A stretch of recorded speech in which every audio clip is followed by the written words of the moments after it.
OnTV News at 11.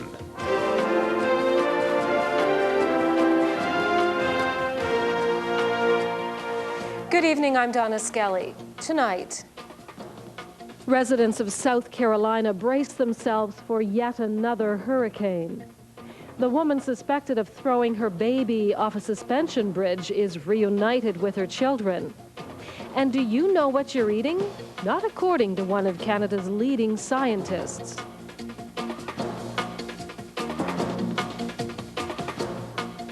A warning tonight about the food we eat. Dr. David Suzuki says Canadians have become guinea pigs in a nationwide study on the effects of genetically modified foods. And Dr. Suzuki says the results will only be known after millions of people have been exposed to these foods for decades. Suzuki's cautionary words wrapped up a 4-day meeting of the Canadian Health Food Association, where the regulation of genetically modified foods has been a pressing concern. Karen Cumming reports. The vast majority of Canadians, of North Americans, don't even think about food. They just go down to the supermarket, they buy it. And according to Dr. David Suzuki, that's the problem. Most consumers aren't even aware of the fact that many crops these days are bioengineered, genetically modified to either increase their yield or make them bigger, juicier, even tastier. The trouble is there are no labels on these products in the supermarket, nothing to warn you that what you're eating has been altered. For example, the average tomato seed may be genetically altered to grow a tomato with a tougher skin. That makes it easier for producers to ship, and it helps it to last longer in the stores. The question is it good for you? According to Suzuki, the answer is a resounding no. He says any politician or scientist who tells you these products are safe is either very stupid or is lying, since the research simply hasn't been done. And the notion that we have to take food grown organically and mark that and specify that it's organic, while those foods that have got all of these additives like pesticides, herbicides, fungicides, preservatives and all that are treated as if they're perfectly normal, there's something wacky here.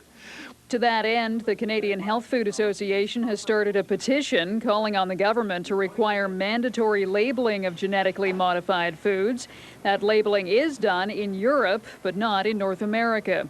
The idea, of course, to help consumers make an educated, informed choice. The government needs to understand that we as consumers, especially natural food consumers, are not to be used as guinea pigs for untested genetically engineered foods. Karen Cumming, OnTV News, Toronto. Police say multiple stab and cut wounds caused the death of Christine Norcia. The 22-year-old daycare worker was found yesterday in the backseat of a car with a knife in her chest. Police say the woman's boyfriend approached 2 officers in a cruiser and told them about the body and confessed to the killing. 21-year-old Nick Caparelli is charged with first-degree murder. It's a case that has attracted media attention across North America, and this weekend, the woman at the center of it all was reunited with her children. Nadia Hama was thrown under the public microscope when her baby plunged 46 meters over a bridge in BC and survived. Her children were then taken from her after Vancouver police alleged that she was trying to kill her baby. More now from Catherine Poe. I'm thrilled. I'm on top of the world. My children with me. It's the best thing. Nadia Hama beams with delight from the front door of her West Side condo, clearly excited about having both her children home for the first time in a month. So birthday celebration for Chofan. He's 5 and Kaya is 18 months today. Exactly. She'll be 18 months exactly.